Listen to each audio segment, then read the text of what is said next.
So I want to do a little test about how long it takes my car, in this case a John Cooper Works R55 with the N18 engine, 2013 model, which I've driven actually quite hard in terms of distance. I mean, I've done just a little over 424,000 kilometers in the past 10 years.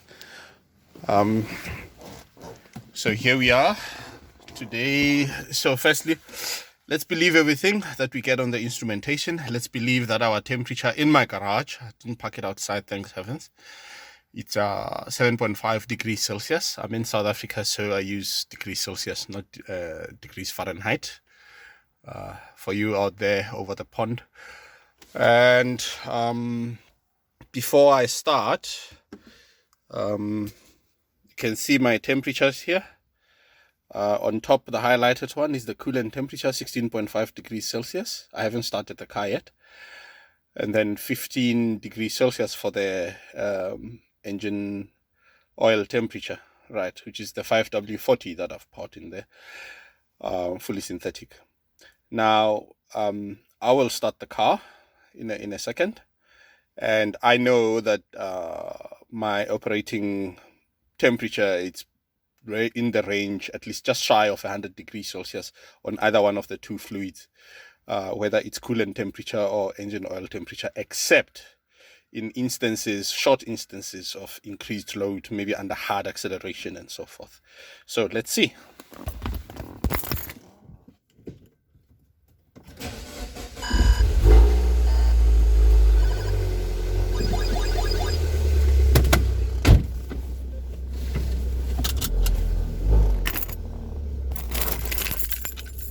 So I'm just reversing out of my garage now, and that's why you don't see anything on my camera. I've had to put my phone down, just closing the garage, just a bit of safeties around exiting my property.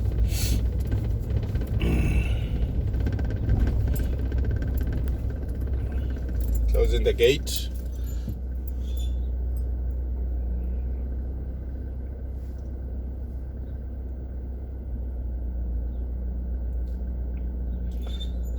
And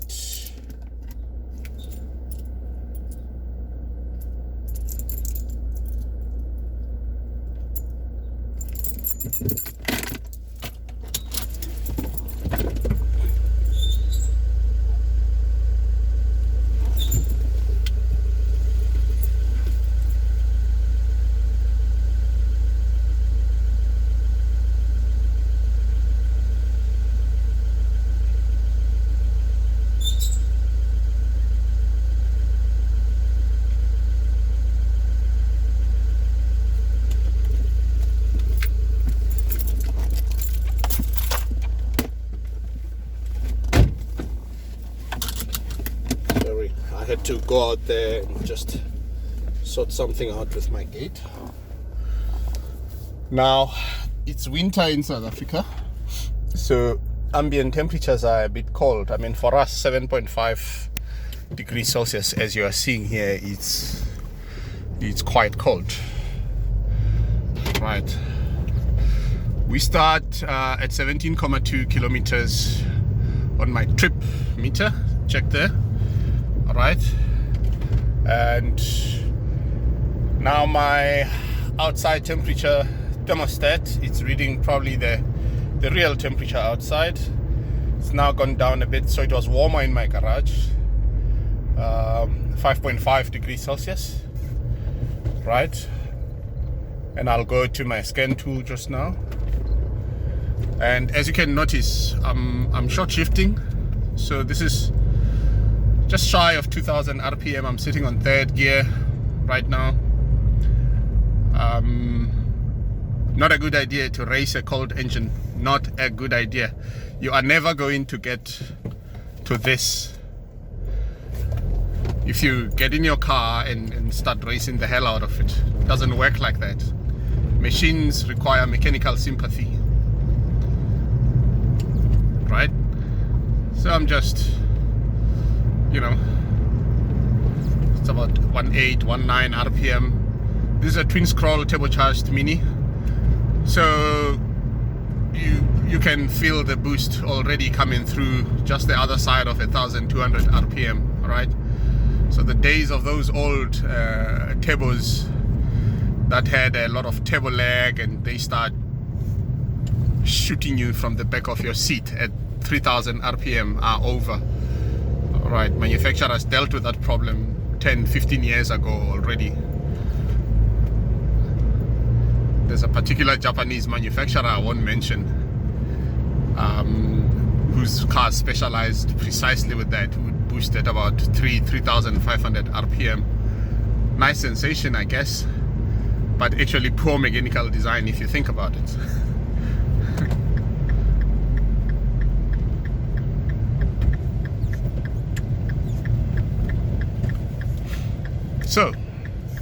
So far,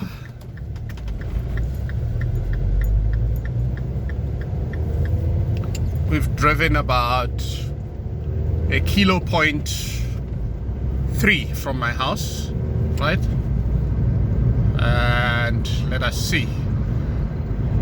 I'm now on 4th, I'm skipping it, I'm going to 6th. In my car, I always find 5th gear the least used gear. It's not useless, but I don't use it a lot, except when I do very high speed overtaking. Just drop it from 6th to 5th, put foot and disappear into the horizon, and then get back to my 6th, which is where I cruise on, because you know, I like watching my fuel scores. You know, the economy is bad. Okay.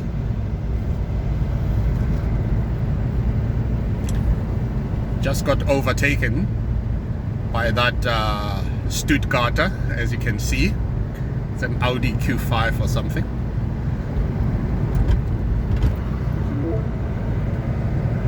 And ice warning, 3 degrees Celsius. It's quite cold, actually.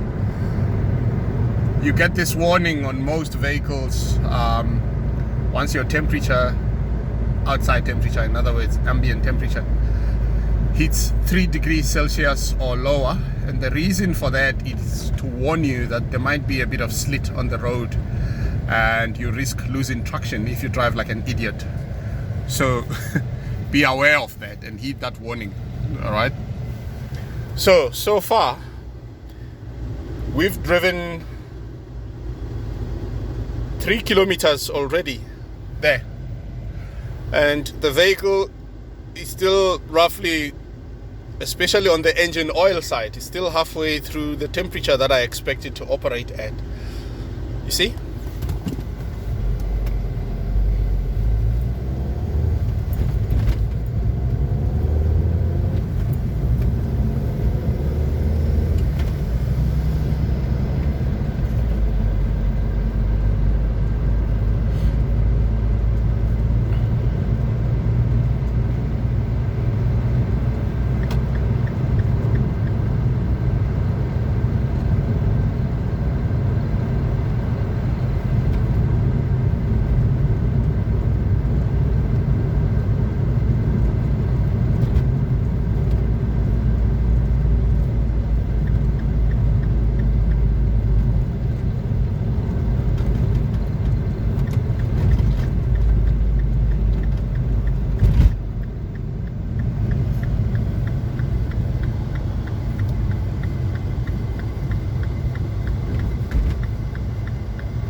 Okay, these imbeciles in front of me decided to go through a red traffic light. I won't.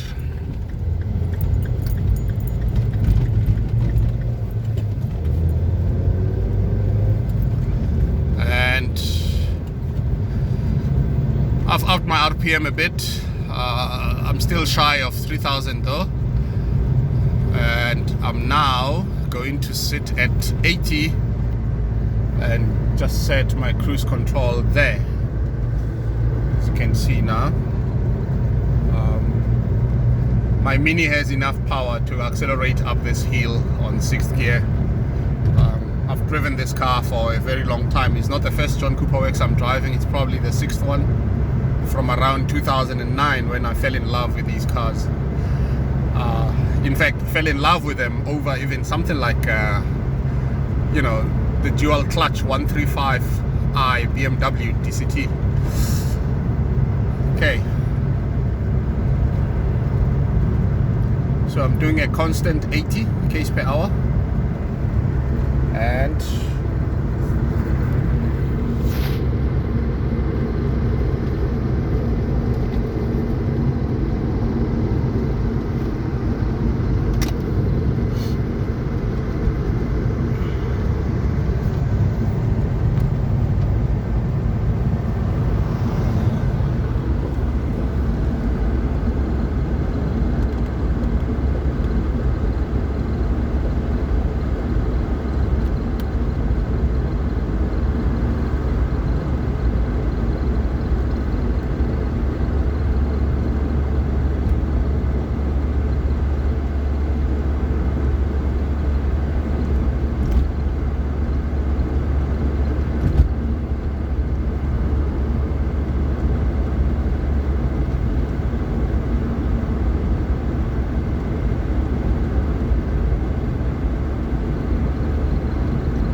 so I've since upped my road speed on my cruise control to about 90 kilometers per hour, and the temperature here where I am now is 0.5 degrees Celsius. So yeah, it's actually quite cold. Not Arctic cold, but quite cold. At least for us South Africans. Only now that my engine oil temperature has hit 70 degrees Celsius, and I can tell you that is still not you know, where the motor operating values are, the regular normal motor operating values. So the engine is still relatively cold, right? But I'm using very good oil with very good viscosity characteristics, which means it maintains its chemical and lubricating stability over a wide range of temperature.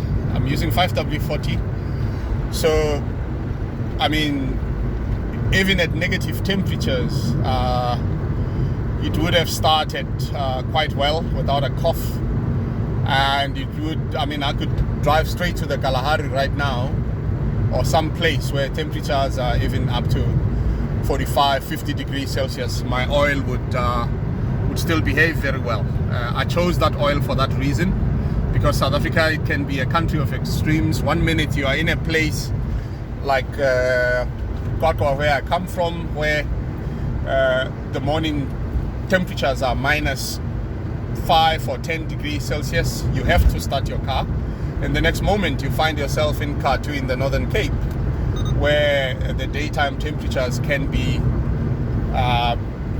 you know, 40 degrees Celsius. And I don't do this seasonal oil change nonsense. You know, I basically make sure that my oil can handle both extremes, because I drive around a lot. I do about 35 to 45,000 kilometers per annum, as my car kilometers can show, and I've managed to keep it this far. We're now sitting at 424,928, right? So by the end of today, or by sometime tomorrow, I would have actually hit 425,000 kilos. Yeah, I'm going to 500,000 kilos with this car, if I don't drive it under a truck, or a truck drives to the back of me.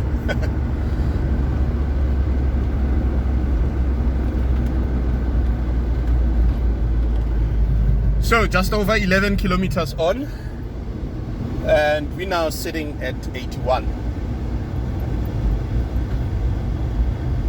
degrees Celsius.